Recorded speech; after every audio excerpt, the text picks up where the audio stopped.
All right, we may still get some folks joining us, but we'll go ahead and get started. Thank you again for joining. I'm really looking forward to today's conversation. Hi, Amber, how you doing? Welcome to our Leadership Summit for June, Building Effective Organizational Leadership. If you are unfamiliar with the Great Wardens Project, our mission is to provide mentorship and training to develop bold prison and jail leaders and build a corrections culture based on safety and dignity. And we do that in a few ways. Our core beliefs, though, one is that wardens and superintendents have a responsibility to promote safe, secure, and healthy corrections facilities.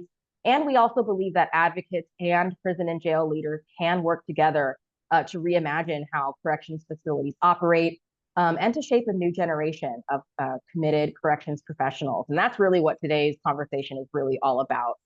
Now, we do have an amazing team of current and former wardens and superintendents who are members of our task force. These are folks that have dedicated their time to advise us on all the moves that we make. They've dedicated their time to providing mentorship and thought partnership to other corrections leaders out in the field.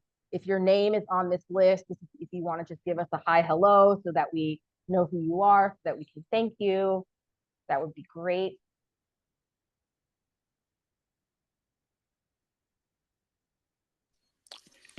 Hi, everyone. This is Art Beeler. Hi, Art.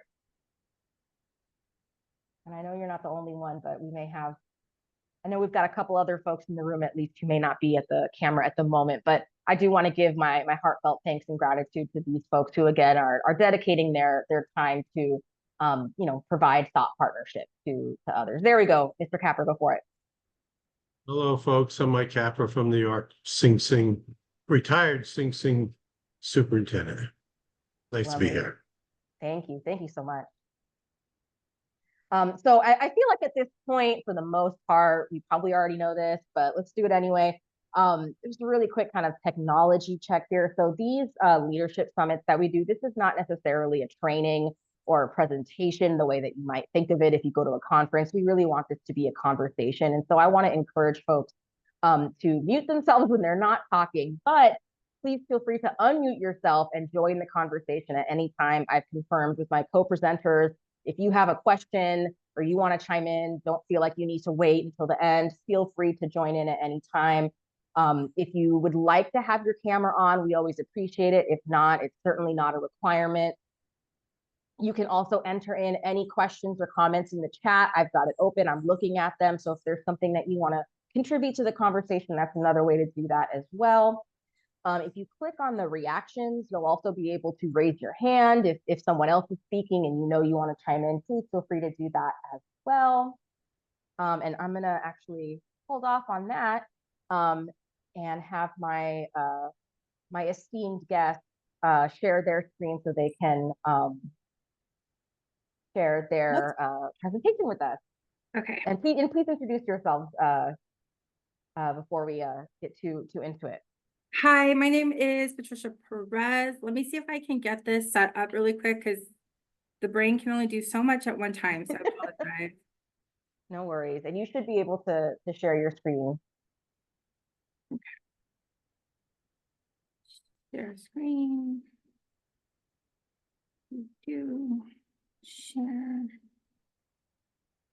Okay. And go to the right. Apologies. No worries. And we can see the all the PowerPoint stuff. So if you can maximize it, that would be great. Does that work? Perfect. Thank you. Okay. Hello, everybody. My name is Patricia Perez, and I'm very grateful to be here. Thank you for inviting us today. I'm here alongside my partner, Marisol Cortez. Good morning, everyone. We both work as training supervisors for the Maricopa County Sheriff's Office. We have actual jobs, I guess, is what we call it. I actually am the body-worn camera, taser, and evidence.com supervisor. So I run a team of folks and we work on all of those things. Additionally, I run what we call the leadership program portion of our RISE initiative. And I'll let Marisol introduce herself and talk about her portion. portion. Hi, everyone. My formal role here at MCSO as the Operations Program Supervisor is reporting and analytics as it relates to training and some of the programs that we have here. And the program I coordinate predominantly is the mentoring program. So anytime we talk about the RISE initiative, both Trisha and I have our respective programs and then involved in the broader umbrella effort as well. So we are going to each share different portions of this presentation.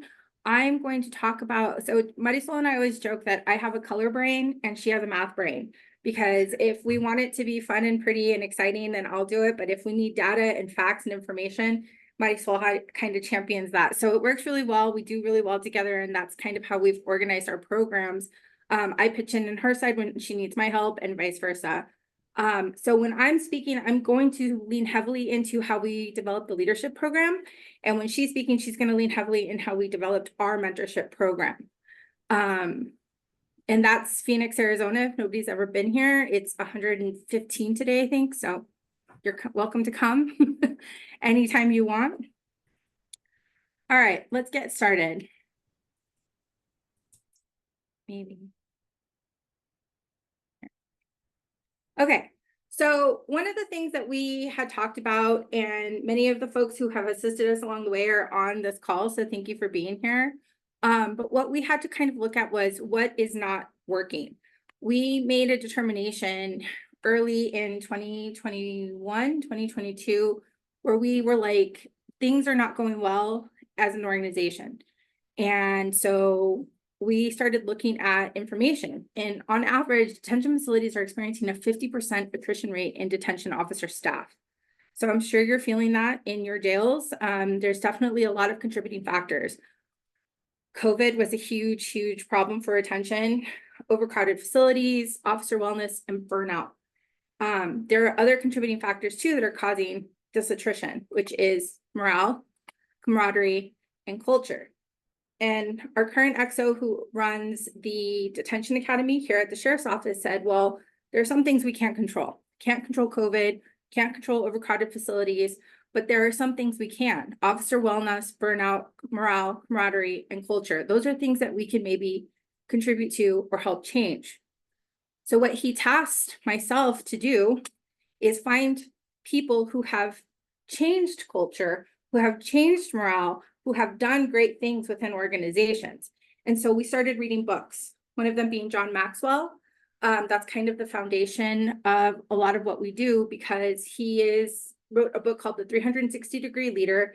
And it's just a really good foundational book about how to manage culture in large organizations.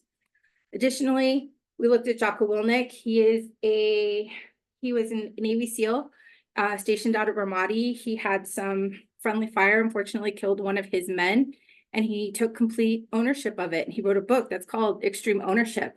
And we looked at his processes and how he manages and leads.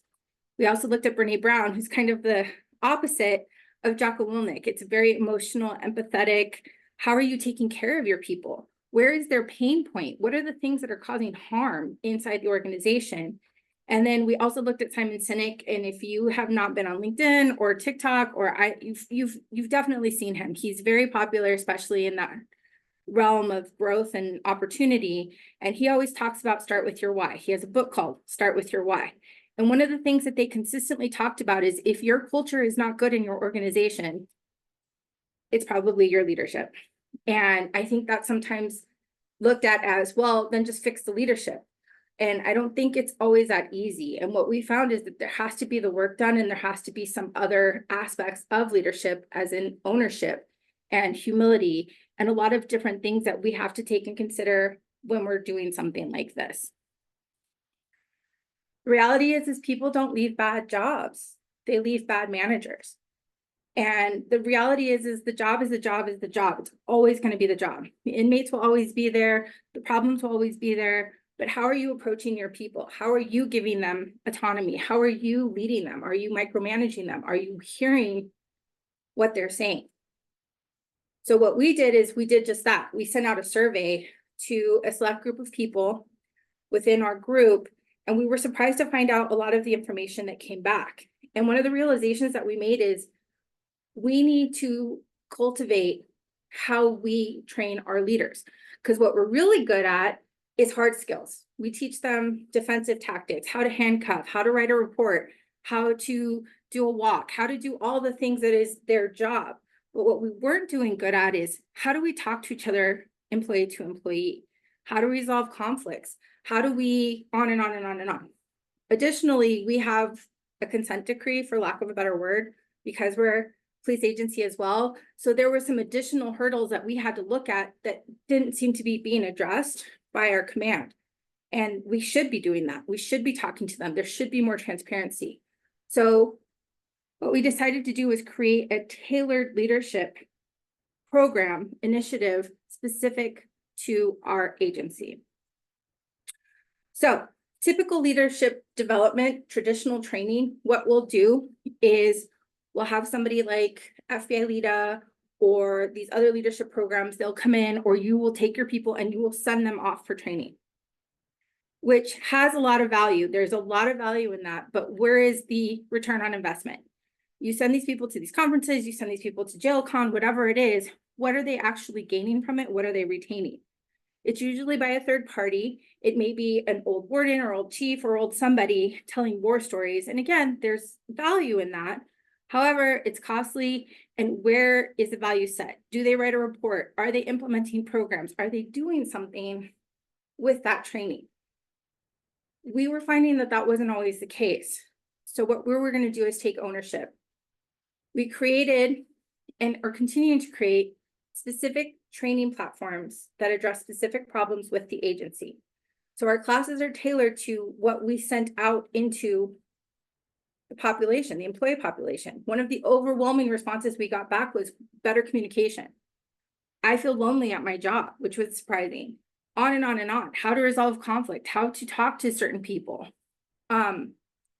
We don't have a budget to just bring in experts or contractors, but what we do have is a very large group of people that already feel ownership and are willing to do the work, who are willing to step out of their actual role and create deliverables, create classes, create content, create things that they think that the people need.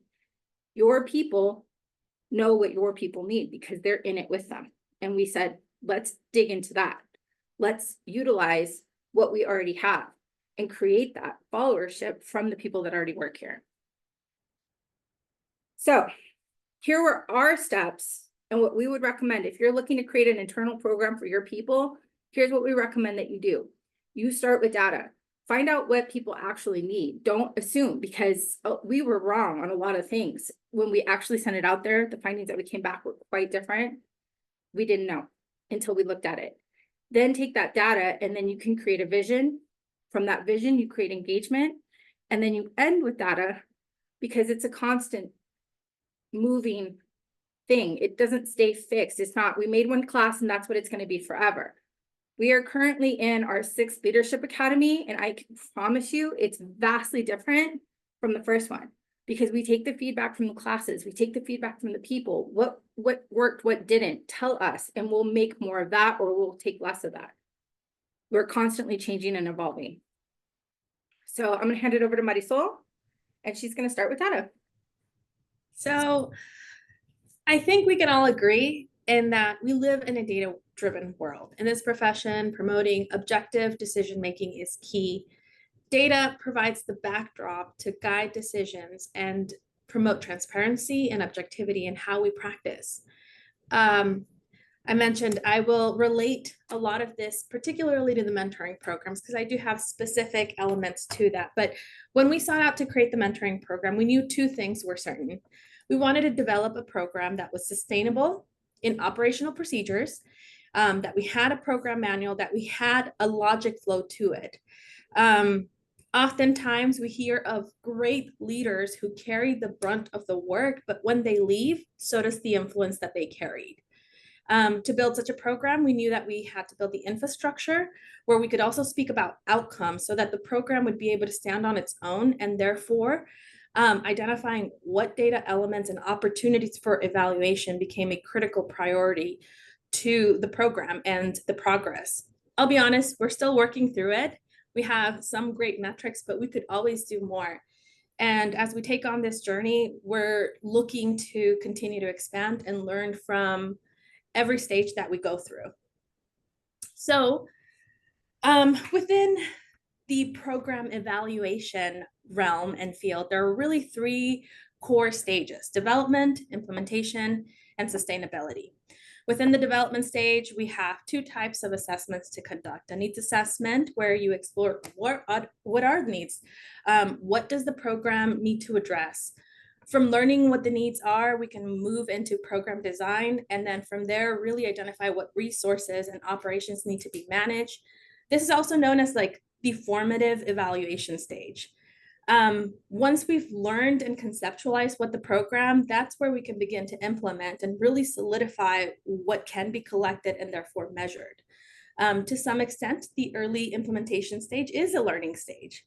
So I'd like to take note of one thing, and that is that program evaluation is unique in its research realm and capacities, because in essence, it's a form of research, but it varies to what you would think of in terms of like rigorous and structured academic studies, because it's dynamic, it's ongoing, it's focused on addressing the needs and those that the needs aim to be served by. So it's one of those things that we need to create a culture around that as well. Data informing our practices through what we can assess in that progress process.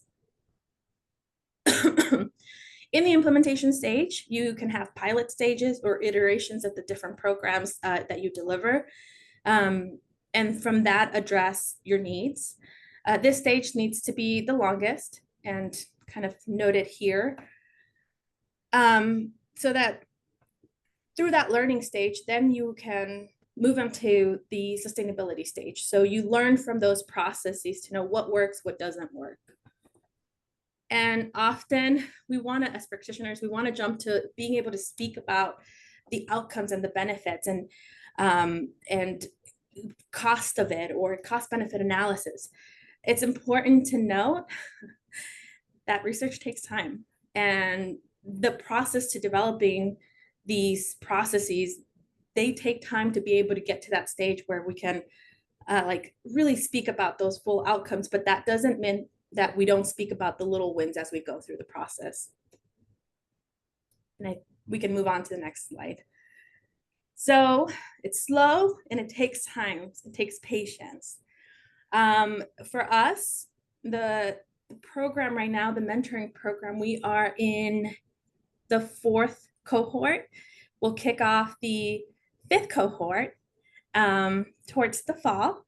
And it's been to kick it off and implement the program, it took a full year to really like conceptualize, bring all the folks that were our champions and advocates for the program together, solidify what that logic of processes was going to be.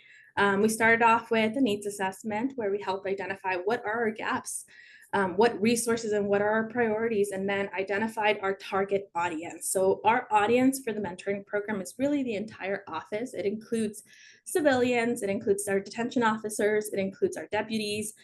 And the intention, one of the intentions, we have 6 core goals and objectives, but one of them is to really connect people and empower people to develop each other.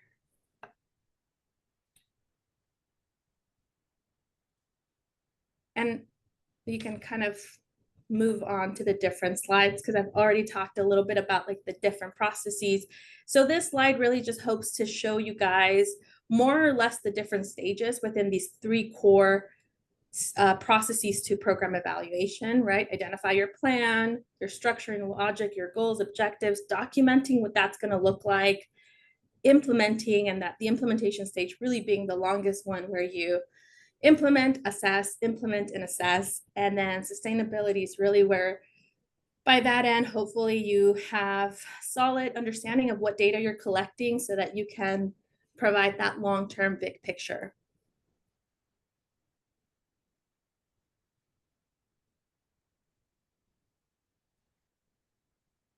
This process is slow, takes some time. Kind of talked a little bit about that already. In the first year, a lot of what we did was exactly this: needs assessment, identify our audience, and identify our tools that we'd be using to kick off the program. Next slide. Can I interrupt briefly with a question? And I apologize if you want Sure. to say this later, like maybe getting ahead of it. But earlier, Patricia, you had mentioned that there were some things that some like assumptions maybe that you all had made about what people said they would need that ended up not being the case based on the surveys that you got. And I'd be curious if you can think of like a specific example of what were some of the things that you got, maybe that surprised you or that you weren't expecting in that data collection. We had a feeling that it was going to be a lot of like, so for us, we have a federal order over our patrol side of the house. However, it does kind of affect a lot of how our reporting is done, especially with like internal complaints or external complaints. I am so sorry. I'm sorry, I'm on a conference call. I'll have to call you back. No worries, no worries. I am so sorry about that. I turned off every phone No. except my office phone. Sorry, guys. That's how it happens, how it works. That's how the job is. That No phone worries. never rings. Of course it rings right now. But so we were assuming that a lot of what we were going to get back was going to be on that specific subject. And it turned out to be a lot of more internal as individuals, how they were struggling in their positions in the jails, in whatever, especially after COVID. I feel like we didn't realize, and to be fair, I'm in a silo, right? I'm at the training division. I'm not doing some of the stuff that they're doing, but I think that was really helpful because we make assumptions of they're mad about this or they're mad about that. And the reality is they're like, we just need somebody to talk to, like, we just need somebody to help us. Because after COVID, we had to really separate out how we did things in the jails. And what I think ended up coming back was we miss how it used to be. We miss the camaraderie. We miss having that friendship or that brotherhood, for lack of a better term, if that makes sense. Yeah, thank you. Appreciate that. Sorry, Marisol, to interrupt you. No, that's great. I love that this is a discussion. So Trisha and I tend to do this quite often where we jump in for one another. I've talked about these next 3 slides a little bit, and if there's any questions really specific to the development or implementation or sustainability stages from a program evaluation, we can address those at the end. So if I can ask you to skip the next 3 slides, those are really just about some of the things that we did during each stage. Right now, we are in the 4th cohort, as I mentioned, going on to the 5th cohort. And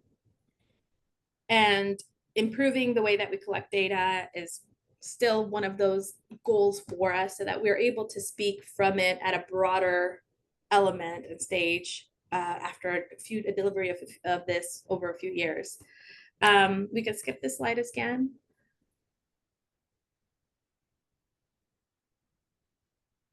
So just to provide a bit of kind of backdrop as to what our process is like for this program, we have, it's about 6 months long, and really the implementation of it takes about 9 months of it, because we have a full month of recruitment and advertising to engage folks. Then there's the application period. One of the things that makes this program unique is that we really wanted to promote objectivity.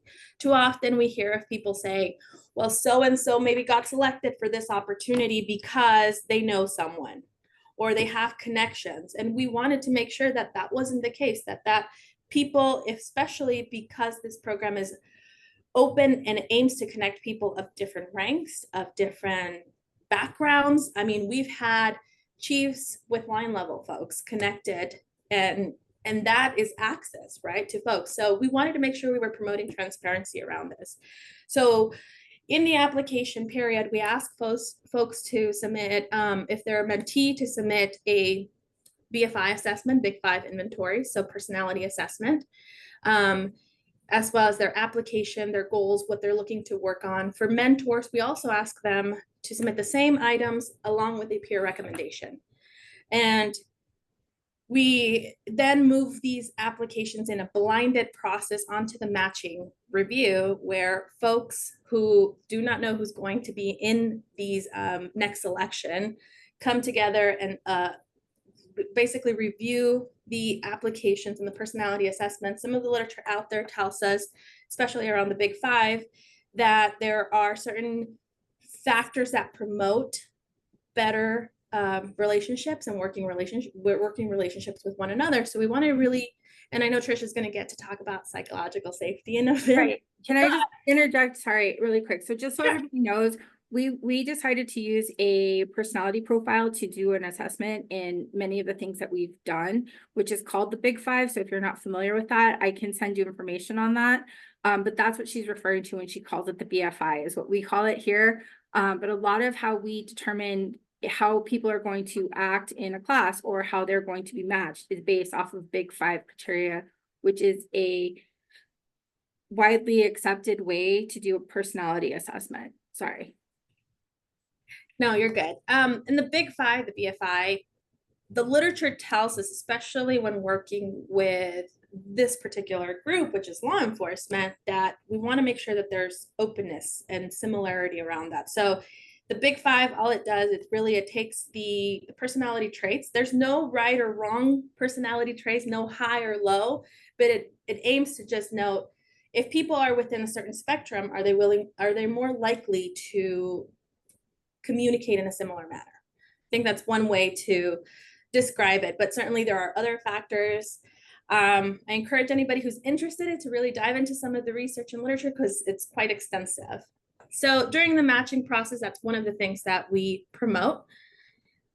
We want a sense of investment. So in order to continue into the program, people have to be committed to attend training. And, you know, if you're curious more about what that training looks like, Trisha can speak to it, but it's a lot of what we promote in the Leadership Academy as well, which is open communication, psychological safety, and openness. And then throughout the delivery of the program, because we do want to make sure that we're tracking and assessing how progress is moving along. We have pre-evaluations, post-evaluations, and monthly check-ins.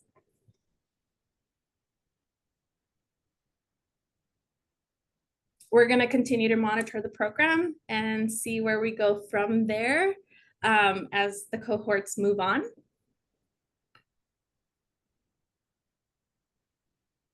And just to kind of provide a little bit of context about the flow and communication within the program, here are some of the different champions and participants roles that we have. We have mentees who are connected with mentors for the mentoring program.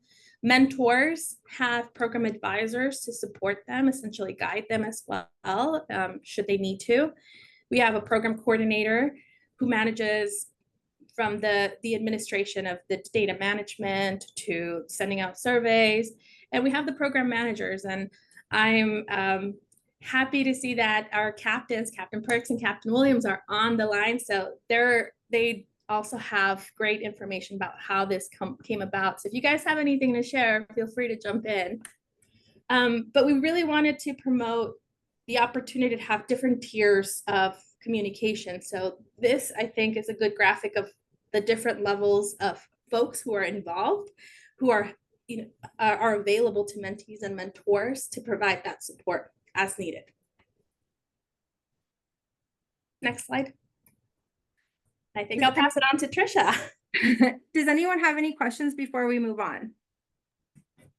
I have another question, actually. You know, earlier, Marisol, you had mentioned how much time this process takes. And because this was a new initiative, or at least it was, you know, when you were first starting out, was there like specific funding that you got to spend your time doing this? Or like how did you manage? Because I imagine there's a lot of folks that are listening who are like, oh, that's great, but like, where am I going to get the time and the resources to be able to do that? I'm curious how you managed to get, yeah, the resources to do this. We're going to talk about that here in the next slide. I'll wait. No, it's okay, but that's a very good question. We actually, when we were at the ACA, we ran into the DOJ and we were like, how do you write a grant for this? And she's like, it's not really a tangible thing, so it's hard to kind of figure out how to do like grant writing for that. So it was tricky, but I'm going to go into this next slide and we'll see if it answers your question. If not, we can maybe readdress it, if that's okay.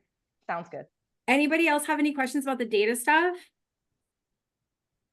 I know data, when we think of data, it sounds scary. It sounds intimidating. It sounds maybe out of this world. We're like, I'm a practitioner. What does that have to do with me? But and I'm gonna jump in, but Trisha will talk about this. You probably have people who already have those skills. Yep. And Trisha and I are like a really great example. We are different skills and we come together and we're able to create, support something like this, and hopefully engage and through our experience teach others that it can be done.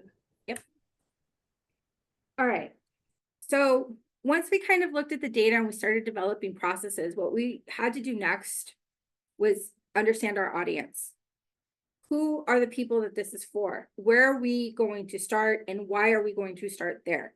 Because the reality for us is there are a lot of, I'm going to call them old salts. That's how we've always done it. Why do we need to change it?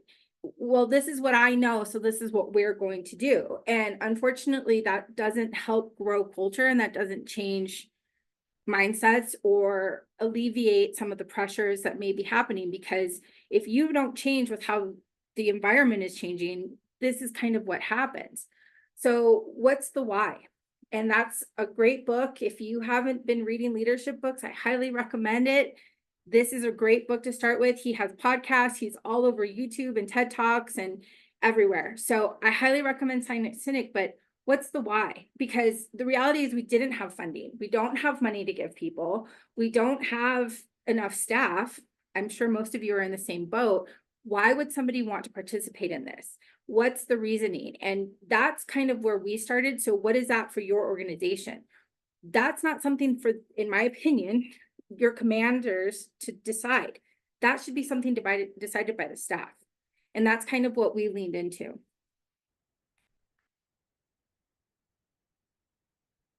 Use your data to determine what classes you need. Overwhelmingly, our data came back saying that they needed a communications class. So that's kind of where we leaned into, how to talk to people, so we use something called Blue Team. I'm not sure if everybody's using it, but we have to write a monthly employee review every month. Use that as an opportunity, right? How do you communicate with your people? Are you having one-on-ones? Are you hosting briefings? What are you doing in your briefings? Are you just reading policy or are you actually having a conversation? Do you know your people and what they need or where their struggles are? Identify programs that are specific to your agency. Who needs it first? Second, why? So for us, what we thought would be the best place to start is in the middle, which is a really hard place to lift from. But our line level supervisors are really the ones doing the work, the actual work. They're in there every day with the staff. They're in there every day with the inmates. They see the problems. They know what's going on. And if they're struggling, then their folks are going to struggle. And those are our biggest populations of employees. So that's where we started with the Leadership Academy. That's what we leaned into. And I think it's been doing really well. We've gotten a lot of really good feedback. We have seen some of the things that we've taught in classes on whiteboards in the jails and in other places, meaning they were teaching it to other people, which is exactly what we want. Secondly, they are going to be the ones that are going to promote. I don't know if your agencies are like ours, but we have a lot of people who are going to be leaving, retiring, whatever. They've met their 20 years. So what we need to do is create and encourage that new set of leadership that's going to start moving up the chain here really quickly with the ideals and the newer maybe way of coming into things than what we've done in the past. So that's kind of where we started. The other thing that we are trying to create is followership. We do a really good job of saying, this is my job. Nobody else can do it. It's all mine. And then, oh, I got promoted. Here you go. And now somebody's starting from scratch. And we're losing that inherent knowledge or that tribal knowledge because somebody was so worried about being put in a different position or post or something. We have to stop eliminating that. We have to start eliminating that and create that idea of, I'm going to pull people up with me. I'm going to create that retention because somebody's going to want to take this spot. They're not worried that they're going to get moved or put in a position they don't want to be in. So it's overwhelming, right? All of this. How do I talk to every single person that works? Because for us, we have thousands of people working in the jails right now, and trying to get every single one on board is too much. So our XO decided that we're not going to do that. What we're going to do is we're going to split our employee population into 4 blocks. So you have this block over here, which is your superstars and your champions. So this is the bell curve, right? This is where most of your employees lie in their willingness to do things. Superstars and champions are people who are bought in already. They want to help. They want to contribute. They love their job. They're the ones that show up. They're the ones that do the overtime. They're the ones that work the extra. You don't need to sell to them. They're already sold. Next, we have the adaptable employees. These are employees who are reasonable. They'll maybe do a little bit more. They show up on time, but they're not really going that extra mile, but they're not really giving you that much grief either. Next is your moderate employees. Maybe not problem children quite yet, but they're not doing the extra mile. That's not my job. I clock in at exactly when I'm supposed to, and I clock out exactly when I'm supposed to. Those are those guys. And finally, you have your trying employees. I affectionately refer to them as the slugs. Unfortunately, as a supervisor, you spend a lot of time with these employees because they are not coming in on time. They are causing problems. You're having to have those conversations with them.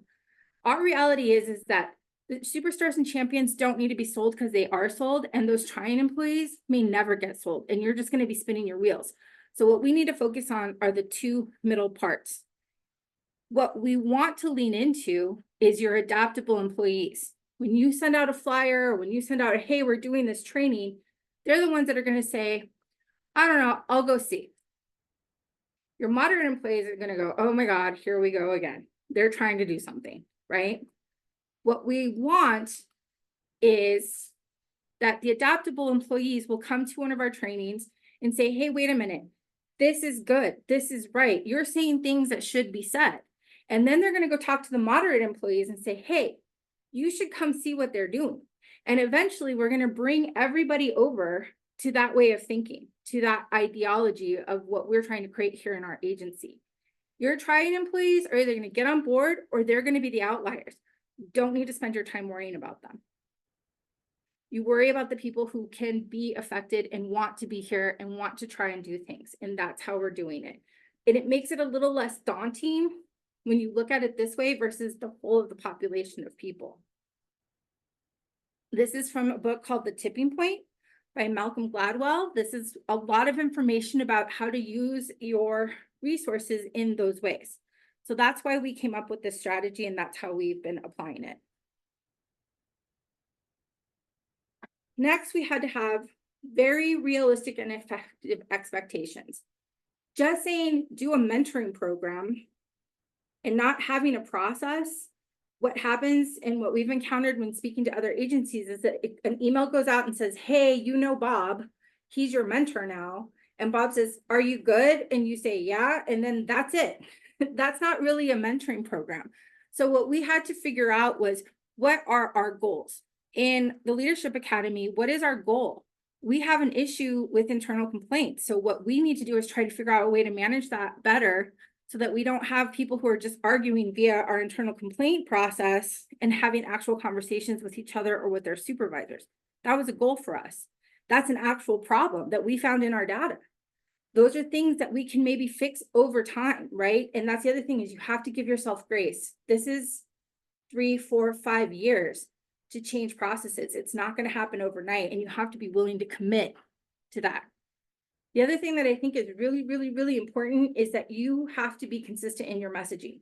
If you are creating programs around the same thing, we call it RISE, and we have a lot of programs underneath it, that messaging has to be consistent. You have to be saying the same things, and the people who are teaching or participating or doing things have to have that consistency in how they're messaging as well. Because if you say one thing and somebody says something else, you're going to lose everybody. We created tenets that are important to us. These are things that are not just something that I decided or Marisol decided or captains decided. This is something that we as holistically as groups decided we need to fix, we need to focus on, we need to kind of manage. You should have that. Doesn't necessarily mean it's going to be what's good for us, is good for you, but these are the things that we looked at, and this is what we base all of our messaging and our training programs and our engagement on. Number one is culture. What does our culture look like? Who are we as an agency? Are we prideful? Are willing to humble ourselves? Are we willing to take constructive criticism? Are we willing to have those tough conversations? What does that look like? Who talks to who and how and why, right? Because sometimes that gets a little crazy, especially when you're working in a law enforcement type environment. Speaking with the public and how you speak with each other over time starts to get blurry, right? Let's recognize that and maybe let's do a little bit better job of having those conversations. Leadership. What is the expectation of leadership in these tenets? Because we're really good at saying, I got promoted, I got bars or stripes or stars or whatever it is, but that doesn't actually make you a leader. That just means you got promoted. So what does our leadership need to look like, and how do we do that? And how do we help others become leaders in a similar fashion? Finally, followership. We want folks to move up. We want people to stay. We need to stop telling them they're doing a bad job, or screaming at them, or telling them you don't got it, or you go over there. Whatever we've been doing has not been working because people have been leaving. So how do we create that followership to keep people here, want to work here, and do the job, and feel that passion for this place? Because there's a lot of people here who do. I'm one of them. My soul's one of them. A lot of the folks from MCSO who are on this call right now definitely feel a lot of followership for our organization. How do we get other people on that boat? And you do it with your champions. You have people who work for you right now who are willing to do the work. I'm one of them. Marisol is one of them. We have whole jobs that is not this. And we put just as much energy into that as we do into this. And it's not a brag. It's just, there's mountains of people that do the same thing as I'm doing. They are willing to help. They are willing to put in the time. They know what the problems are, and they're willing to jump in. You don't need to sell the classes to them. They need to sell the classes to your people. Give them that autonomy. Give them that, give them that ability to rise up. And what happens is, hey, what is Trisha and Marisol doing? I want to be a part of that. How can I help? Give me a job. And we do. Trust me, if you want something to do, I will find something for you to do. But those are the folks can be found at all levels, right? And a lot of times we have people come in and they're like, I want to help. And we start reaching out on our tenants and they realize, I don't know if that's for me. That's okay. Maybe you can come back later, or maybe you can come back when it feels a little bit more right. We're very open to that. But these people often see the problems and they don't know how to fix it. They don't have a platform to fix it. They want an outlet to create that change. And those people are usually your go-getters and your superstars. Utilize them. Don't punish them. See what they're willing to do and how they're willing to help. And it can't just be one person. You have to have a group of people who are like-minded. So that's part of the process too, is just getting everybody on board and doing the same things and preaching that same messaging. Your staff will follow them. They are trusted sources. Hey, I worked with Bob at blah, blah, blah, and he's a good dude. I'm willing to go listen to what he has to say. You know, and Bob understands the folks that he works with. They are one of them. You create that followership in that process. And then you create that succession. You want people to promote. Well, Bob's promoting. Did Bob prepare somebody to go into his spot? Sometimes that's all folks need to be like, nope, I'm going to try to get this, or I'm going to work here until I can get to that position. Then I'll see what happens. But you're creating that environment where people want to stay and try and do because there's an opportunity to do more. This is another book that we promote in our Leadership Academy and in our mentorship program, and really a foundation for a lot of what we do. We promote reading in everything that we do. We can't fix everything. I'm not going to be able to fix our organization. I can't fix anybody's organization, but what I can do is promote critical thinking and reaching out beyond just whatever you're being fed, right? Read a book, go to a class, watch a TED Talk, listen to a podcast. We constantly message that in everything that we do. One of our baseline books that we recommend in every single class is The 360-Degree Leader by John Maxwell. It is very foundational leadership messaging, but it's a good book to use. You can go back to it over and over. And Chestnut Checkers, How to Not Be Reactive. If you're a supervisor, I highly recommend this book. This book is going to teach you how to look at the whole thing, not just something happened, I react. Something happened, I react. Because that puts us a lot of times in the situation that we're in. Does anyone have any questions about that before I move on? Okay, no answer means yes. I will move on. Okay, so another book. This is me.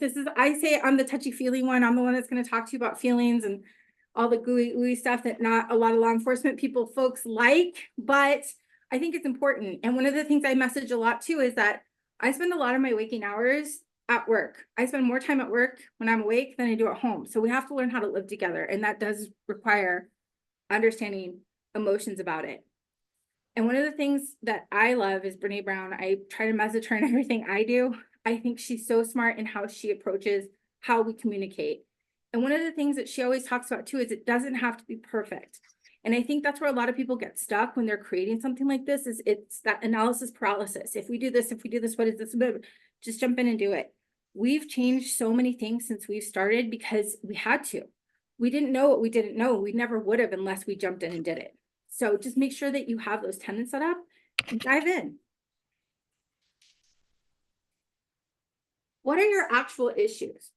Because communication, yes, this and that, yes, but there are bigger problems and we lean into them. It's not easy. You have to be very careful how you do it, but you should lean into the things that are actual pain points for your employees. It's not going to fix it if you don't talk about it.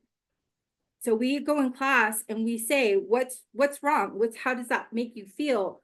And they'll say, well, the commanders and our consent decree and our internal investigations. And then we turn it around on them and say, okay, but how did you contribute to that?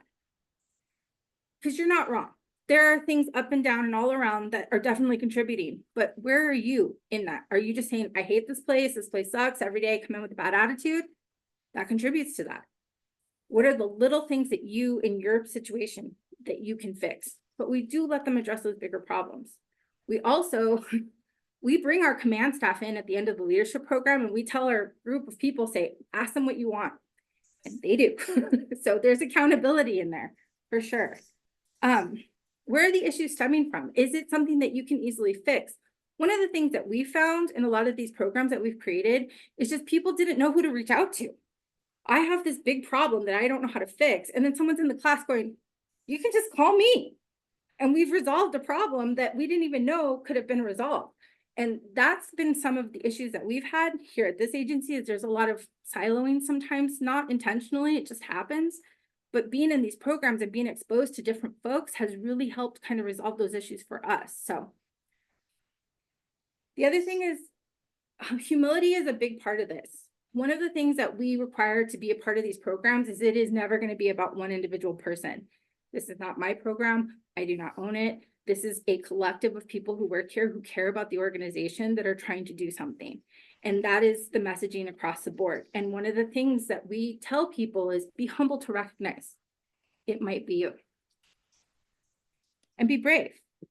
If you are a manager, supervisor, or leader in your organization, advocate for people.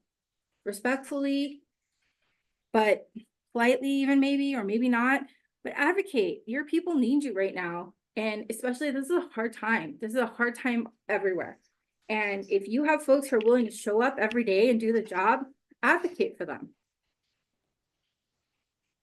Have those hard conversations. And I think this is where some people get a little fuzzy or gray, just because having a hard conversation with an inmate or the public looks a lot different than having a hard conversation with an employee or a coworker. And I think law enforcement struggles sometimes with how to bend those lines. This is a great book to kind of help you start recognizing how to have those conversations without being aggressive or defensive or having that really rough exterior. Sometimes it's okay to be vulnerable. I know that's not a great word for law enforcement, but it's okay. And just jump into it. Also, Sorry, go ahead. Can I Yeah. interrupt just to say, like, so it's interesting to hear you talk about kind of the data versus the feelings kind of mentality that the two of you have kind of partnered together to share. I'm definitely, as an advocate, right, kind of a little more on that feeling side, and that Brene Brown stuff is like right up my alley. But I do think that this is a good space to acknowledge how much we can learn from each other. And I think that there can be a lot of power to be found in vulnerability. And that doesn't necessarily, and when I say vulnerability, and I know that you mean this too, I assume that this is not a security issue so much as it is like vulnerability in the sense of being willing to acknowledge that you don't know everything, that there's going to be stuff that is going to be unfamiliar to you, and that it's always going to stay that way unless you lean into that and ask questions and are willing to put yourself out on a limb and say, hey, I actually don't know everything and I'm not an expert in this or whatever. And that's how growth happens. And growth won't happen if you don't lean into that. Yeah. I appreciate that. Thank you. Absolutely. And we all have to advocate in the way that we do best. Marisol, like I said, she's a math brain. She starts talking to me about numbers. My eyes go like this. And then I'm like, and then we could create it and put colors and her eyes go like this. But we're both advocating in a way that we can, right? I can never be her and she can never be me. But we do it in a way that is effective, in a way that we can work together. And a lot of times we do have to be vulnerable. I know she's probably laughing right now. Sorry. No, I was gonna say, and vulnerability also sometimes looks like compromise. There are times where Trisha's like, I really want to do it this way. And I'll say, stop for a minute, because I really need this from you. And we'll go back and forth and come to a middle ground. And that's kind of what I think this slide talks about too. Who are your people authentically, right? You have a Trisha who's going to be loud and silly and want to have conversations with everybody. She just put me in front of somebody, I'll start talking, right? You have somebody in there, put them in the right position, put them in the right role, put them in a thing that will make them empowered and give them that passion and give them that want to do the thing. That's how you win here. If you have an authentic person who's willing to do it, put them in a role that makes sense to them. Because if you're a leader, you will know the way, you will show the way, and you will go the way. And this is something we have up on the wall in our leadership classroom, because I think it really rings true. You don't know everything, and that's okay. But what you can do is lead people to it. And that's what we're trying to create all the way down and all the way up. It's not about one person. And whoever somebody is authentically, that's important. And we give hopefully more people space to be that at work. You're going to create that retention. All right, this is my big one. This is for me, and this is something I speak about in every single thing I do. It is very, very important for me, and it's called psychological safety. Dr. Amy Edmondson from the Harvard Business School wrote this book, and it is this ideology of we need to create safe and work environments, like you just said, right? It's a jail, it's a facility, it's a prison, whatever it is. There are a lot of rules. They are black and white. There's no bending them. Absolutely. And our employees have to be physically safe, and the inmates have to be physically safe when they're in those places. What we're not great at is psychological safety. How safe are we keeping our folks while they are at work? So the idea in this is that every person that works for you or in your facility has an obligation to something that is not in that building. Children, spouses, mortgage payments, car note, whatever it is, that paycheck that they get from that facility affects their outside life. So when they come to work, if they are overwhelmed and feel that they are going to lose that paycheck, that is not psychological safety. And what we need to do is start creating an environment, not coddling people and not letting people get away with things, but at least giving them a space where they feel that they are safe in their job. What that means is to feel included. If you're creating this program, you don't say, well, we're only going to pick these 2 people or these 4 groups. I think it's important that you allow everybody an opportunity to participate. What they can and can't do, they'll have to prove that, but at least give them that foot in the door. Give them that chance. A safe place to learn. If you create these programs, create it in a way that everybody has an opportunity to participate in the learning process. Contribution. If somebody says, hey, I have an idea, do it. Then show it to me. We vet everything. Nothing comes in front of any group of people unless our group has looked at it and approved it. Once it is, we let those people fly. We give them the green light. They can go teach, they can go present, they can go do whatever they need to do. As long as it meets our tenets, we're good. But we give people that opportunity to come and make whatever they want to make. And challenge. We bring our command staff into a room, we sit them down, it gets very warm. And we let our folks ask them or say or have questions. They want transparency. Don't think that we're just blindsiding the command staff either. We let them know this is what we've told them. We ask them to be respectful. We ask them to be mindful. This is still a workplace. And so far, I think it's done really well. We've actually had some changes from command based off some conversations that have happened in the leadership group. I feel like we've also had a bigger understanding of a lot of our command participating in the mentorship program and mentoring people that they probably never would have talked to, and have different understandings now of how different parts of the organization work, just because they were able to look at a different viewpoint through their mentee. So there's been a lot of really good progress in a lot of the things that we've done. We've had some fails, but that's okay. Everything does at some point, but I would say our successes are bigger than a lot of our failures. So here's what that looks like for your employee population. Inclusion means that you feel valued at work. Like, you will show up at work and people care that you're there and that you are valued in your position. You are treated with fairness and respect. You are safe to learn. You are encouraged to learn from your mistakes. You are not going to be pounded into the ground for making a mistake. One of the things we really focus on a leadership academy is managing by consequences. But what that means up front is creating boundaries and creating expectations and having those communications at a constant, right? And that your folks are expected to grow and seek out opportunities. Safe to contribute. Do you have mutual access to information? Is there okay to have a constructive, respectful debate or conflict? And are you safe to challenge? If something is wrong, do you feel okay to speak up? You guys work in law enforcement.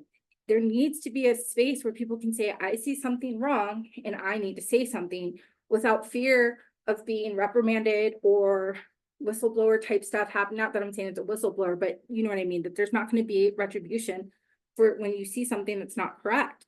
You need to create that environment, because when you don't have that, that's when mistakes and unfortunately bad things can happen. The last part of this that we really try to focus on is nobody's going to get it right all the time. And maybe we'll only get it right for a little while and then we have to change it. We're not going to be static, and we're not going to be, we're not going to be stuck in one thing and then that's how we're going to do it. We have to adapt to the needs of the employees. It's not about me or my ego or anybody else's need or ego. It's about the collective. What do the employees need? This is a long road. There's a lot of things that are going to take a long time. There's a lot of people who are going to take a while to buy into it or want to do things with it. That's okay. We're consistent.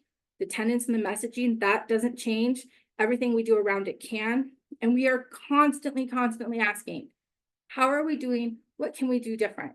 Constructive criticism, that's okay. I will teach a class and I'll have a bunch of people say it was great. And one person's like, I didn't like this. I read that. I take that seriously. If that is that something that I could consider maybe doing different, because it's not about me, right?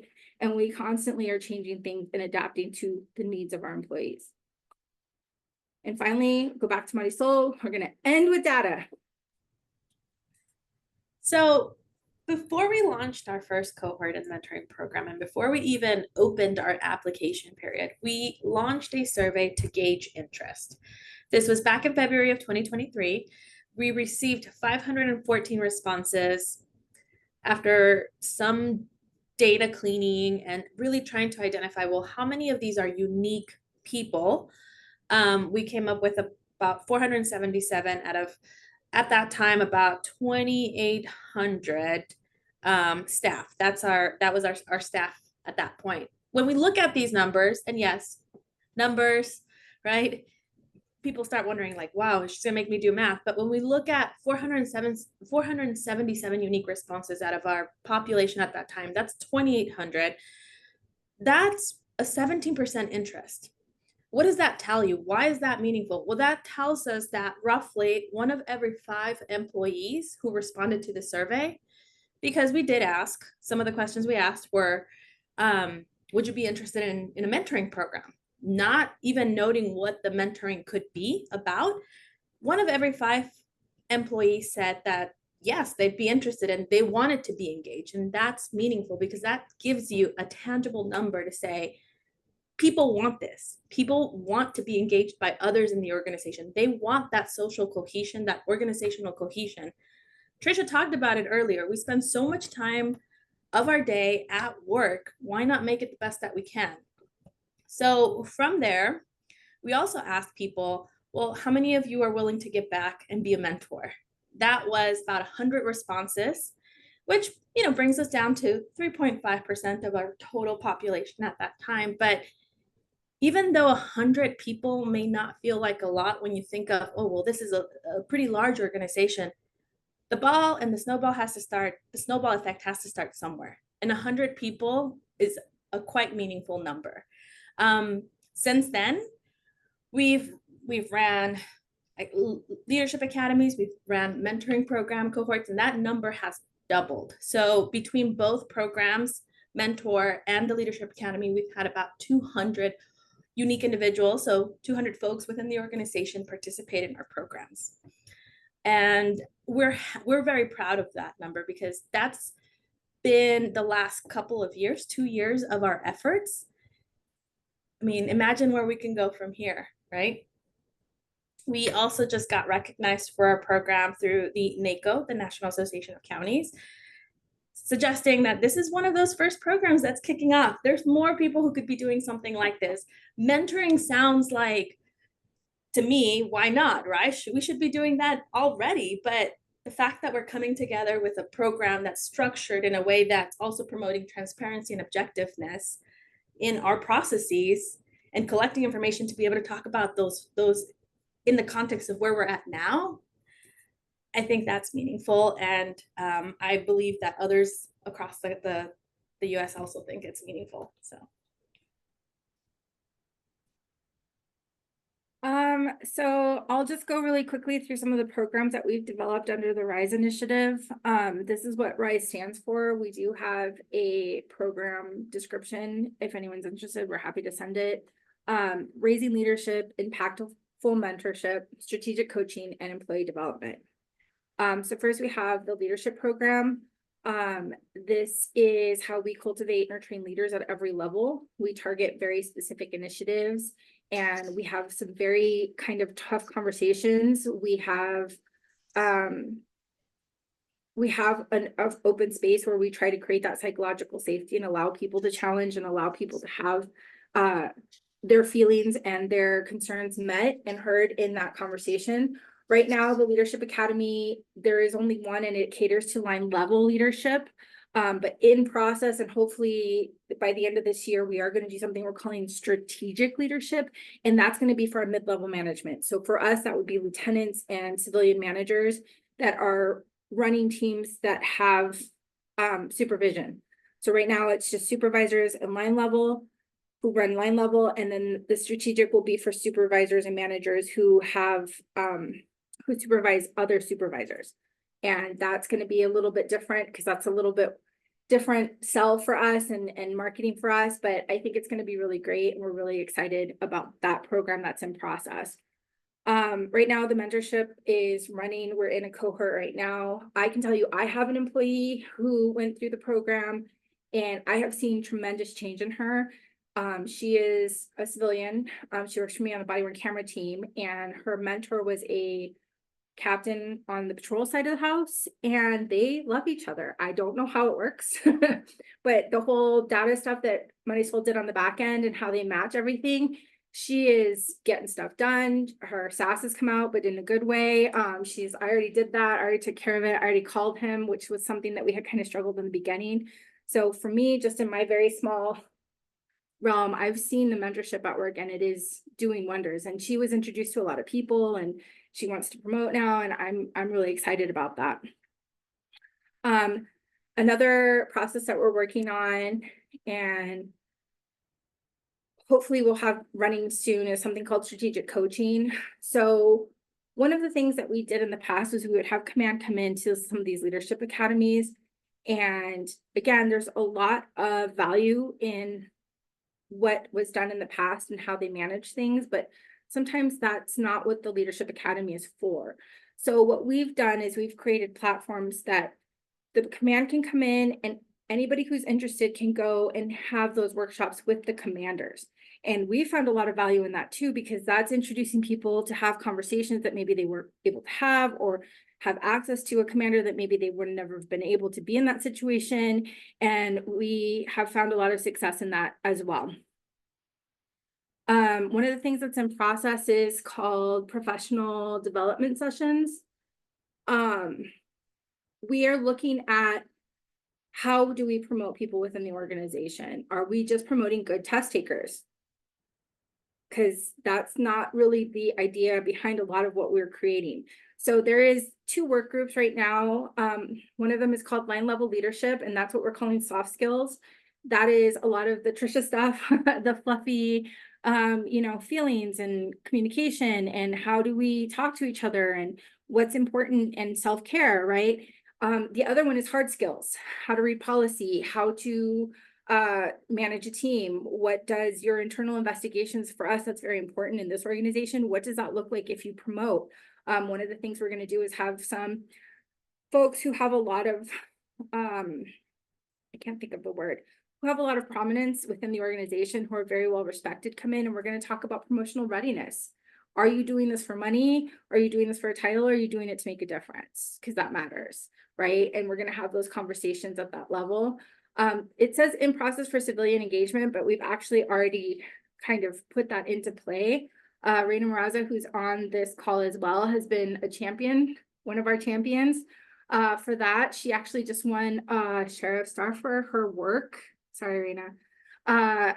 In that we have created a new employee orientation program where we pulled all different folks, all of our champions, and had them come teach in our class about what they do here at the sheriff's office, because we weren't engaging our civilians in the same way that we were engaging our detention and our sworn staff, because they go through a whole academy. Our civilians were just kind of thrown in their jobs and hope for the best, and that's not a good way to manage people. So Reina and her team created this amazing program where civilians can come in and they learn about how finance works, how policy works, how the training division works if you've never been here. And then they go on a tour of all our different campuses and jails and everything on the 3rd day. So they can kind of get to know, and they get to know each other, and it's been really great. So we're really, really proud of that as well. We have other stuff in the works, in the next few years, and it's amazing how many people are willing to jump in and help out. And it makes me feel good. It makes me proud to work here, because we have so many people who are just so passionate about this place and want to make it better. Yeah.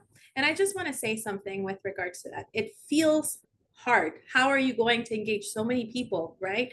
But for us, the way that we've developed RISE, we've sectioned out these different programs. For instance, the Leadership Academy, the mentoring program, there's a level of commitment to those. There's a level of accountability as well, right? To engage folks who are ready to jump in. The engagement and strategic coaching sessions, the professional development, the NEO, they're open to everybody else. And one of the things Trisha talked about earlier is like, start with the group and move everybody along. This is our way of giving everybody else who's maybe not ready to move along, but still has exposure, and continue to hammer on our messaging, our mission through these programs. And I'm happy to take any questions or anything anybody has for us. Trisha, this is Art Beeler out of North Carolina. How are you? Good, how are you? Good. One thing that you guys both said at the early onset of the program today was the necessity of making sure that your instructors basically say the same thing to your cohorts. Everybody talks differently, but basically talks about the same thing. So how do you develop that fidelity? That happens in our work groups. So if we have a work group, we want to be inclusive. So we do invite a lot of folks. We put it out there and say, hey, if you want to participate in this, you're open to come and see what we're going to talk about. We then set very, very clear expectations in that first meeting of, if you're going to participate in this, this is the messaging.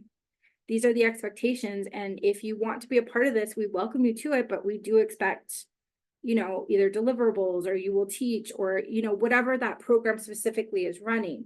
And it sounds harsh in this moment, but you'd be surprised how many people really want to jump in.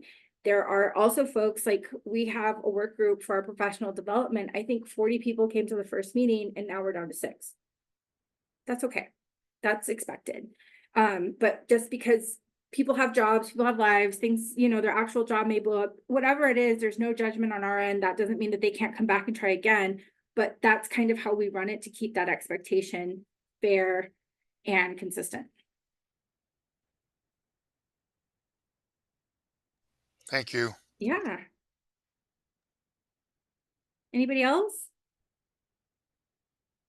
I would love to hear from anyone who's here who works for Maricopa County Sheriff that maybe has participated in one of these programs. Not to put anyone on the spot, I won't name names, but if anyone who's listening who has been through any of this maybe could speak to their experience, I think that would be fantastic.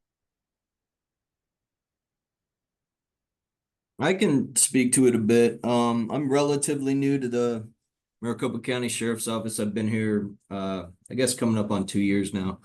But I think it's pretty clear the main motivation for me was Patricia and Marisol and all the hard work they do. And I think when you see people like this and their passion for making it better, it makes it a lot easier for new employees or anybody that even has a inkling of interest or wants to make things better, jump right in. So I would just give so much kudos to Patricia and Marisol for all their hard work. Contagious, yeah. And I'll just follow up briefly. I'm Jen Perks. I'm the captain at the training center right now. And I mean, they've said it over and over, it takes a team, but we wouldn't have the sustainability we have if it wasn't for Trisha and Marisol. They are our top tier champions, you know, so there's some of us behind the scenes pushing along saying, how about this work too? But it's just finding all those people that believe in this organization and love the people here and want what we have. We have the opportunity to come to work and truly feel like we're engaged and love what we do and the people that we're around. And we acknowledge that not everybody has that, especially if you're out in patrol or in the jails right now. It's tough. So just finding those people, getting them in the room, letting them come and go as their lives allow, because life is hard. You know, they may be able to show up for a certain amount of time and do a thing, and then they step out, or maybe they stay forever because they realize there's people like them out there. But just on the call, we have civilian staff from technology and professional standards, and Nathan from education. We have another jail commander. I mean, we're truly a team. There's sworn personnel that aren't on this call, but they're a part of our team. So we really are able to have a full vision of what we want leadership in this office to be. We're very clear. It's not about what the chiefs and what they're doing. They play a role in this organization. They, you know, have a very big voice, but we have a lot of opportunity to make it better for ourselves and for our people. And that's what we capitalize on. So I'm so proud of both of you. Thank you for inviting us. Thank you. Thank you, Captain. Anyone else? Awesome, unmute. Hey, hello. Yeah. Yep. Okay. I Hello? think we'll Bruce, start sorry, with Bruce, and then Brian, if you wouldn't mind going Sure. after Bruce, just because I'm looking at who unmuted first. Yeah. Thank you. Good afternoon. I really enjoyed the presentation. I am a warden here in North Carolina, and I really like the piece you had about the safe environment. But I have a question though. Do you have a piece or ever speak on about those employees who are difficult and a challenge to communicate to? The slugs, you called them, I think, right? Yes, you cover that. Yes. I didn't want to put it that way. So what we have had happen, and what we try not, and I know this is going to sound really counterintuitive, but I didn't agree with it when our XO first brought it up to us, but we just don't give them, when it comes to this program, we don't give them attention. We don't Oxygen. try to sell them. What we have had happen though, is we have had folks who have come into like the leadership program and they are voluntold to be there. And they definitely come in with a very specific attitude. And we don't really go and like, you've got to change your attitude or that's not right, because that doesn't work. They're not going to do it that way. What we have had happen is we have somebody who is notoriously grumpy. Everybody who is on the call that from MCSO probably already knows who I'm talking about. Really good worker, really hard worker, but just very kind of just, this is hard, this sucks, I don't like it here. And was very quiet through a lot of our program. And on the last day said something like, well, maybe how I speak is not great and I need to have a better positive attitude. Wow. And I took that as a huge win, a huge job. win. So, you know what I mean? It doesn't always have to be this great, big, giant thing. But now, hopefully, that person is going back out into the jails and saying, all right, guys, come on, it's not that bad. Or, okay, it's just another hour. We got this. Or, you know what I mean? Maybe changing that vocabulary instead of, I know it sucks. What do you want me to do about it? Right? Hopefully, that's going to be a little bit of a change, because then what happens is hopefully that trickles down. So, Thank you. Yeah, and that's the snowball effect, right? If we think about it, if people are in rooms where you know, Trisha mentioned this, where the majority of the message is culture, positivity, psychological safety, then those who are the slugs, they're going to feel uncomfortable and they'll have options, either begin to, you know, promote that introspection and see where they fit along that spectrum. So I think I'm really proud. And when I look at it from just like the numbers perspective, right, I'm really proud of the fact that we've doubled our participation. When we think of our organization and the different tiers of participants that we have. And one of the things that, you know, I didn't even mention at the beginning, but we've seen it throughout the different work groups that we've created. We have a lot of people who are wanting to be part of it. These programs are only been made available because of all of the folks that are in different areas of our organization.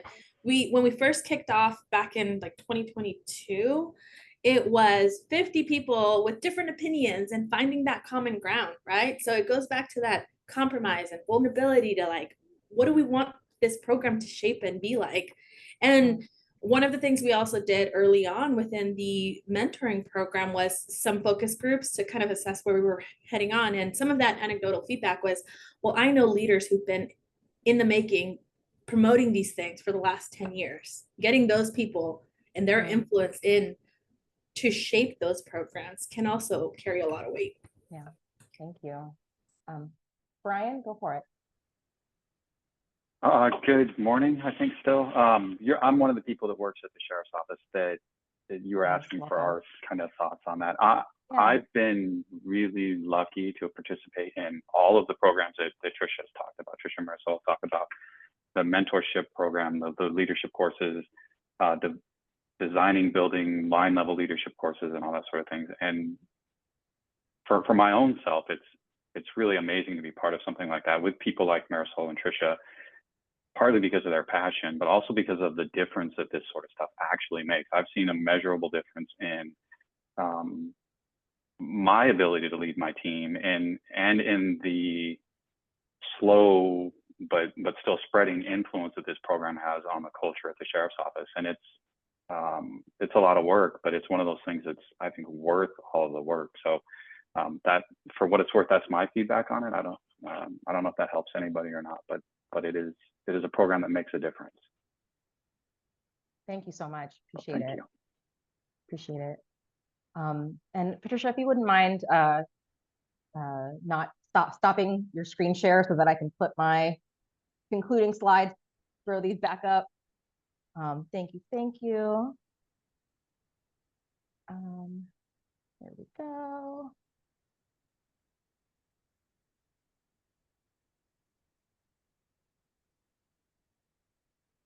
All right. Okay. So I want to thank everyone again for their participation, and thank you, of course, so much to our lovely guests for joining us and just for sharing their insights. Now, if this is your first time attending a Great Wardens Project event, welcome. I encourage you to go to our website, sign up for our monthly newsletter so you can just keep tabs of what we're up to and all of our events that we do. We do these quarterly. And so we have our next one coming up on September 19th.